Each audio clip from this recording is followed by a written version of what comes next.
Kemudian begitu juga walalladzina yamutuna wa hum kuffar. Begitu juga Allah Subhanahu wa taala tidak memberikan taubat kepada orang-orang yang mati dalam keadaan kafir. Di sinilah makanya tidak bisa kita katakan agama ini sama semua. Kenapa kita memilih Islam? Karena kita yakin inilah jalan kebenaran. Kita tidak pilih yang lain. Karena kita yakin wa may yabtaghi ghairal islami dinan falan yuqbala minhu wa huwa fil akhirati minal khasirin. Begitu. Kita pilih Islam karena kita yakin bahwa kalau kita pilih yang lain tidak akan diterima pilihan itu oleh Allah. Dan di akhirat nanti kita tidak sama dengan orang-orang yang memeluk Islam kalau memilih kekufuran. Na'udzubillahi min dzalik. Jadi kalau ada yang mengatakan agama sebisa sama saja kok. Orang kafir, orang Islam, yo sekomplek di serugo. Tidak benar itu. Itu penyesatan. Walaupun kalau kita mau kaji, tentu bukan semua umat yang lain itu masuk neraka. Kenapa? Di antara mereka ada pula atba' para pengikut Nabi dan Rasul. Kalau ada orang yang kadang bermain kata-kata, oh tidak sadonya orang Nasrani itu masuk neraka dah. Dalam keyakinan umat Islam, iya, tetapi ketika mereka dahulu mengikut Isa alaihissalam dengan segala petunjuknya yang benar, mereka tidak menamakan diri mereka Nasara. Mereka tidak menamakan diri mereka Nasrani. Sebagaimana pengikut Nabi Musa dahulu tidak menamakan diri mereka Yahudi. Jadi berhati-hati dengan kata-kata jebakan seperti itu. Yang jelas siapa yang mendurhaka kepada Allah Subhanahu wa taala akan menerima akibat kedurhakaannya. Kecuali orang-orang yang diberikan maaf oleh Allah. Dan Allah Subhanahu wa taala bisakah memberikan taubat kepada orang yang tidak bertaubat? Bisa. Kecuali satu yang Allah sudah nyatakan tidak memberikan taubat kepada mereka kecuali dengan taubatan nasuha. Siapa itu? Orang yang berbuat kesyirikan.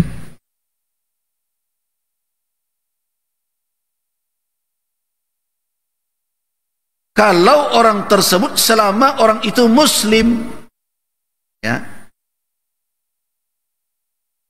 seorang muslim mungkinkah mendapatkan ampunan dari Allah Subhanahu wa taala tanpa taubat? Kecuali satu perbuatan dosa yang telah dinyatakan oleh Allah. Allah la yaghfiru an yushraka bihi, yaitu syirik. Tapi di luar dari itu, bisakah Allah Subhanahu wa taala memberikan ampunan? Bisa. Allah ala kulli syai'in. Adakah Allah mengampuni hambanya? Allah Subhanahu wa taala yaghfiru liman yasha. Dan bahkan karena Rahman dan Rahimnya Allah, Allah malah menjadikan amal saleh seorang hamba sebagai penghapus perbuatan jahat yang. Tapi ingat, dosa syirik tidak berampun kecuali dengan taubah. Itu bagi orang yang kafir, maka sama sekali, jadi ada orang yang berkeyakinan orang kafir itu nanti kalau Allah mau memasukkan ke surga, ya dia masukkan.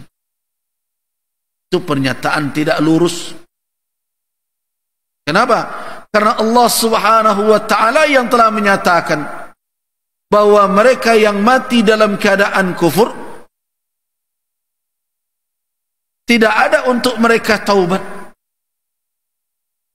Allah siapkan untuk mereka bukan taubat, tetapi azaban alima. Kemudian datang orang sekarang membuat kesimpulan, Allah kan maha pengasih, maha penyayang. Bisa saja dia masukkan orang kafir. Kalau perkara bisa, apa Allah yang tidak bisa? Tapi perkara taubat bukan hanya perkara bisa, tapi perkara masyiah, kehendak Allah subhanahu wa ta'ala. Yaghfiru liman yasha wa yu'adzibu man yasha. Kan begitu? Allah memberikan ampunan kepada siapa yang dikehendakinya, dan Allah memberikan apa? Menimpakan azab kepada siapa yang dikehendakinya. Kehendak Allah. Dan kita telah diberitahukan oleh Allah bahwa dia tidak memiliki masyiah, kehendak untuk memberikan taubat kepada orang kafir. Dari mana awak tahu? Memangnya awak wakil Tuhan? Kalau ada yang bertanya begitu, tuh di dalam firman-Nya, lihat ayat 18 surah An-Nisa itu, walaisatit taubah, dan tidak ada taubat bagi orang ini. Itu yang pertama. Siapa tadi? Alladzina ya'maluna sayyi'at, orang-orang yang berbuat berbagai kejahatan, kemudian hatta idza hadara ahadahumul maut, sampai tiba kepada salah seorang mereka kematian, orang itu berkata, inni tubtul an, sekarang saya taubat. Laisatit taubah lahu, tidak ada taubat untuk orang itu.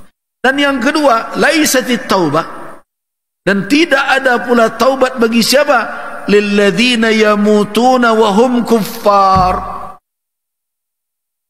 untuk orang-orang yang mati sedangkan mereka dalam keadaan kafir.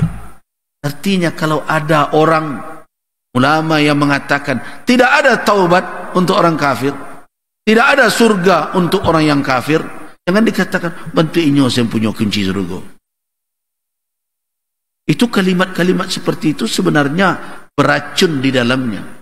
Dia ingin menggoyang keyakinan umat Islam. Siapa yang melakukan hal-hal yang seperti itu? Orang-orang liberal dan orang-orang yang menganut faham pluralisme agama. Jadi nyobuat wak ragu, sanksi. Kalau mereka orang kafir ke sama masuk, so apa-apa anak ini. Nah itu yang ditujunya itu. Kayaknya berhati-hati. So, anda-anda kaji di YouTube, di TikTok, di WhatsApp, di media sosial. Karena sekarang siapa saja boleh bicara atas nama Islam. Yang perlu diingat, berhati-hati. Jadi kalau kita mengatakan tidak ada taubat untuk orang kafir, itu bukan faham radikal. Tidak ada taubat untuk orang kafir, itu bukan berarti kita merasa lebih tahu dari Allah. Allah yang memberitahukan bahwa dia tidak menyediakan taubat bagi orang-orang yang mati dalam kekufuran. Yang dia siapkan apa? A'tadna lahum adzaban alim. Yang disiapkan oleh Allah adalah azab yang sangat pedih. Jemaah rahimakumullah. Setelah kita berbicara tentang taubat yang makbul di sisi Allah, dan taubat yang tidak makbul, tidak dipandang sebagai pertaubatan di sisi Allah, artinya tidak ada faedah apa-apa ketika orang setelah rohnya sampai di tenggorokan, kematiannya sudah tiba padanya, baru muncul kesadaran bertaubat. Tidak ada. Tidak ada pertaubatan untuk orang itu, dan termasuk mereka yang mati dalam keadaan kufur. Setelah peringatan seperti itu, perhatikan ayat 19. Nah, kita ingin melihat bagaimana indahnya susunan Al-Quran.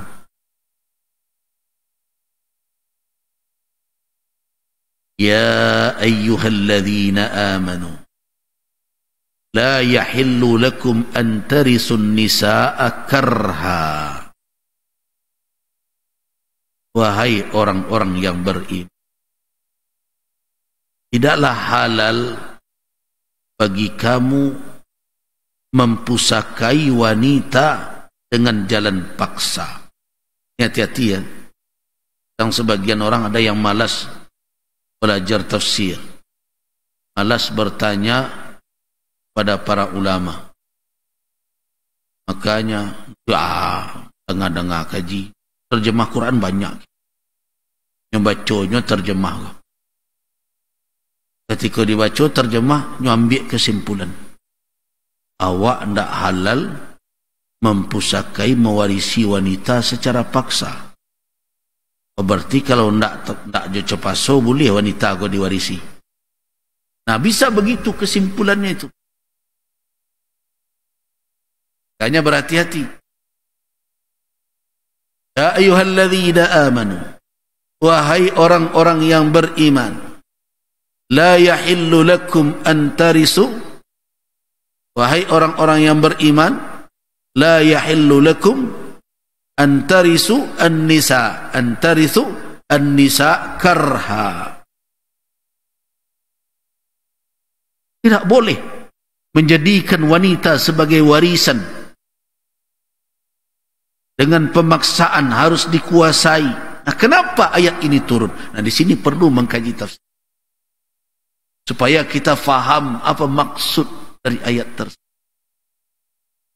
Di dalam tafsir Al-Imam Al-Baghawi dikatakan, nuzilat fi ahli al-Madinah kanu fil jahiliyyati wa fi awwal al-Islam idza mata ar-rajulu wa lahum ra'atun jaa ibnuhu min ghairiha aw qaribihi min asabatihi fa alqa taubah ala tilka al-mar'ah wa ala khibaiha fa sara ahaqqu biha min nafsiha wa min ghairihi.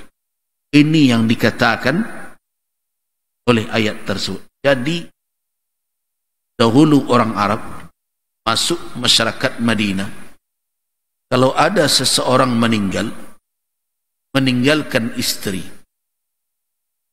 tinggal dia, istrinya masih hidup, rupanya istriku ketujuh dek anaknya,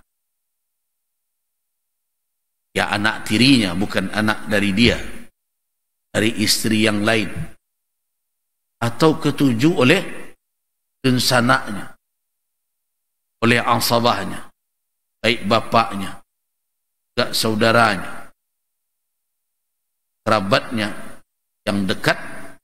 Maka kalau demikian, apa yang mereka lakukan? Lepaskan pakaiannya oleh anak tadi atau oleh laki-laki kerabat yang mati tadi, kemudian dilemparkan, dijadikan untuk menutupi istri tersebut. Itu pertanda bahwa dia yang akan menguasai wanita. Begitu rendahnya wanita sebelum wanita dijadikan sebagai warisan. Hari ini banyak pula orang yang kemudian menuduh Islam melakukan tindakan diskriminatif terhadap perempuan. Nah, itulah gambaran suasana dan kedudukan kehidupan para wanita di zaman. Mati suaminya, dia diperlakukan bagaikan barang dan dia bisa diwarisi oleh anak dari suaminya, anak suaminya dari istri yang lain. Bahkan dia bisa pula diwarisi oleh kerabat suami.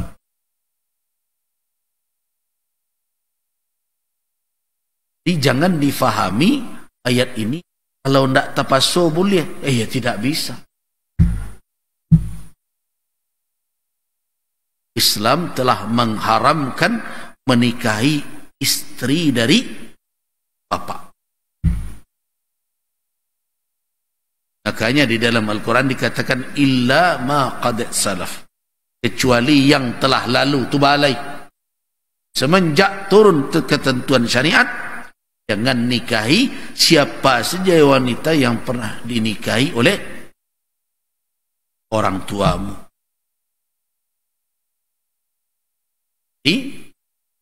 Ibu tiri itu, sekarang ibu sambung namanya ya, adalah mahram abadi selamanya bagi seorang laki-laki. Ya sama dengan menantu juga. Nah, di masa jahiliyah inilah yang tidak wanita dipandang sebagai apa? Sebagai benda yang bisa. Nah, kejahatan terhadap wanita dalam bentuk seperti ini bukan hanya kejahatan yang berdampak kepada pelaku. Ini adalah kejahatan terhadap kemanusiaan. Jadi kalau ada yang melakukan yang seperti ini adalah perbuatan dosa besar.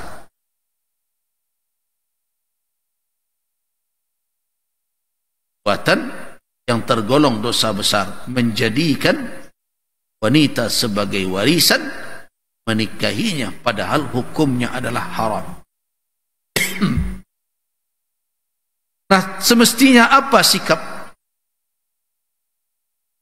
keluarga, anakkah, kerabatkah?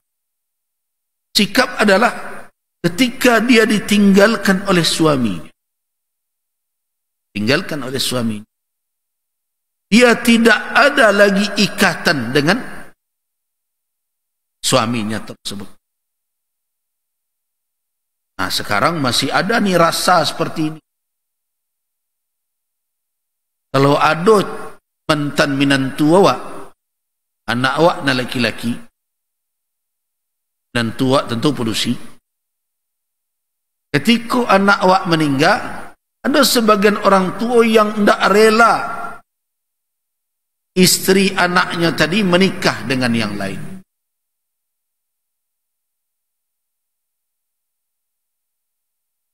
Nah, ini adalah suatu sikap yang tidak baik menurut Al-Quran.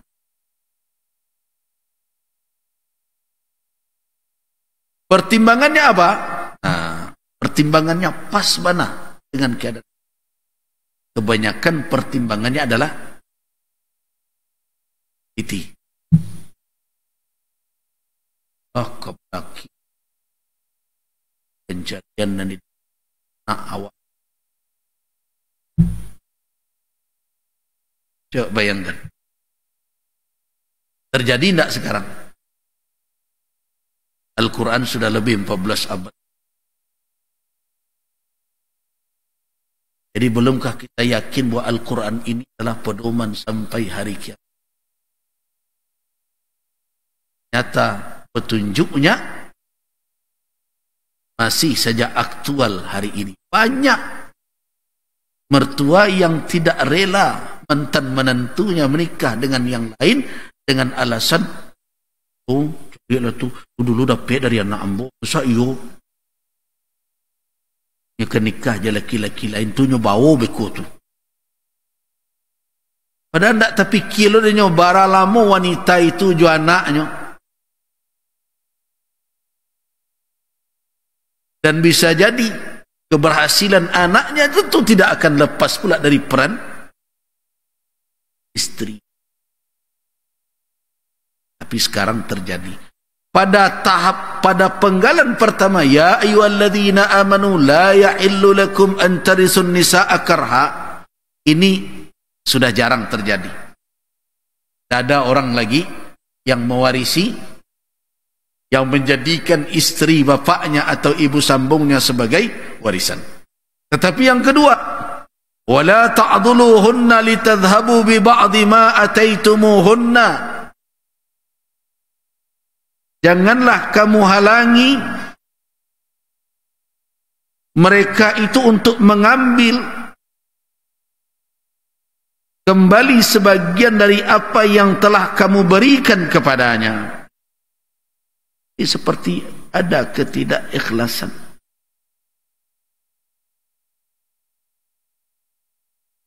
Seolah-olah apa yang sudah diberi itu kalau dibawanya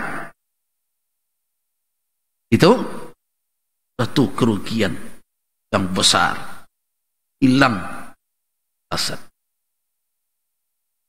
ay la tamna'uhunna minal azwaj.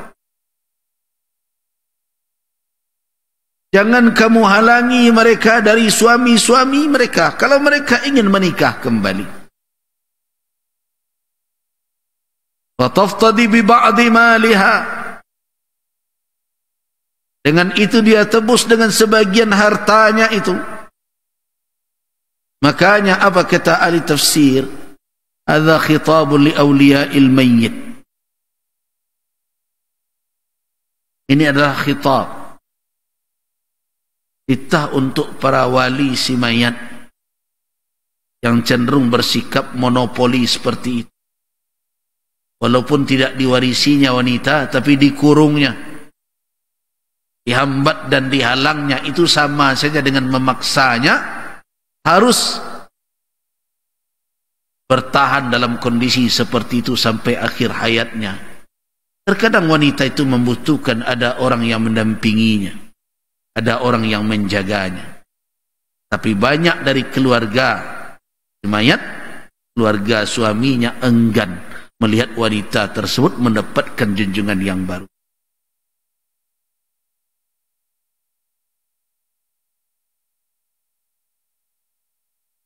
Ada tafsir lain dari Ibnu Abbas radhiyallahu anhuma, kalimat wala ta'dhuluhunna litadhhabu bi ba'di ma ataitumuhunna. Ini sebenarnya teguran untuk para suami. Suami yang bagaimana? Suami yang memiliki istri wa huwa karihun li sahbatiha.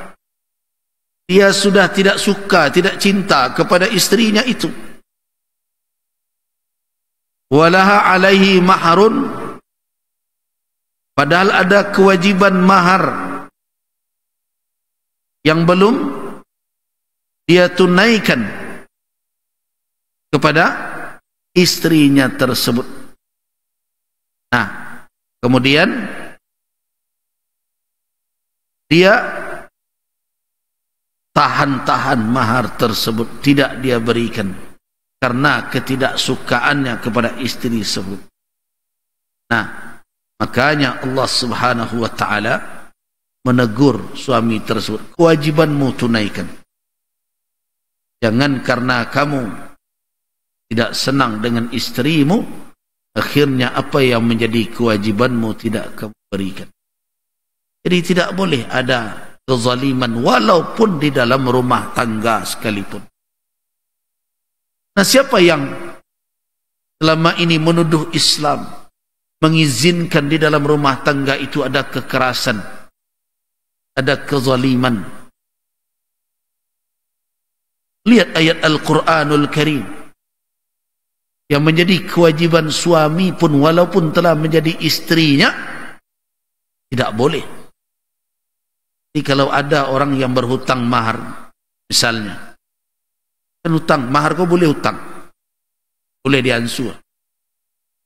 Nah, kemudian setelah bergaul sekian lama, hutang kau ada separuh oleh rumbayah. Nah, kemudian muncul saja ketidaksukaan terhadap istri, hutang ini tidak dilunasi, dituntut oleh istri, mana hutang? Tersinggung pula dia. Apakah dibolehkan? Tidak boleh. Di dalam hidup berumah tangga pun, kalau ada yang menjadi kewajiban terhadap pasangan harus Jadi karena itu, jangan ada juga kalimat-kalimat tuduhan bahwa Islam menjadikan pihak wanita di dalam berumah tangga berada pada posisi budak. Itu tidak benar. Islamlah yang mengangkat derajat wanita, dan Islam menjadikan wanita dan laki-laki itu hidup dalam konsep berpasangan. Itulah konsep yang paling terhormat, itulah konsep yang paling mulia dalam kehidupan umat manusia, berpasangan. Berbeda dengan konsep rumah tangga yang dilahirkan oleh manusia hari ini. Banyak kita lihat dalam rumah tangga di barat, di mana orang bersuami istri hidup dalam konsep kemitraan seperti orang buat perusahaan.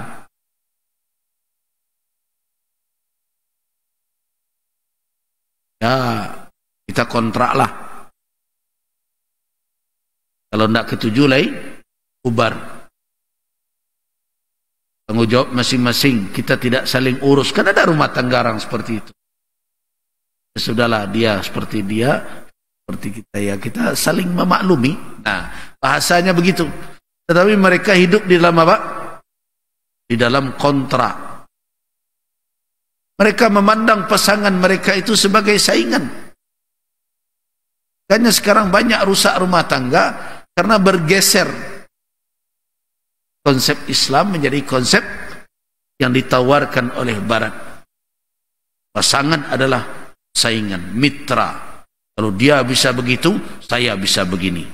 Kalau dia selingkuh, saya 2 kali selingkuh. Nah, begitulah sekarang yang terjadi. Nah, padahal Islam mengatakan apa? Wa khalaqa minha zawjaha. Allah ciptakan dari diri itu pasangannya, bukan saingannya. Kalau orang berpasangan, maka orang akan melihat sisi kelemahan pasangannya dan akan menutupi kelemahan itu. Tapi kalau orang bersaing, orang akan melihat sisi kelemahan pasangan lawannya dan akan memanfaatkan untuk menjatuhkannya. Beda kan cara pandang? Kalau orang berpasangan bagaimana? Yo, perhatian, kok kurang di suami awak, kok kurang di istri awak. Tapi melihat yang kurang itu untuk apa tujuannya? Untuk menutupi. Kalau orang bersaing bagaimana? Yo, perhatian, yo kurangnya. Tapi untuk untuk menggarajian ini. Adalah orang bersaing. Jadi orang bersaing politik membuat titian beraku itu sebentar dan tidak salah, ada kecian salah. Pokok mah kawan dan tergerajai. Nah, itu bedanya. Jadi rumah tangga yang dibangun di dalam Islam, rumah tangga hidup di dalam berpasangan, bukan di dalam persaingan. Nah, karena itu hak dan kewajiban harus saling ditunaikan. Karena masing-masing ada tugas, ada kewajiban, dan masing-masing punya. Nah, ada yang menafsirkan makna wala ta'dhuluhunna litadhhabu bi ba'dhi ma ataitumuna. Artinya jangan halang-halangi wanita itu mendapatkan apa yang semestinya kamu berikan kepada mereka.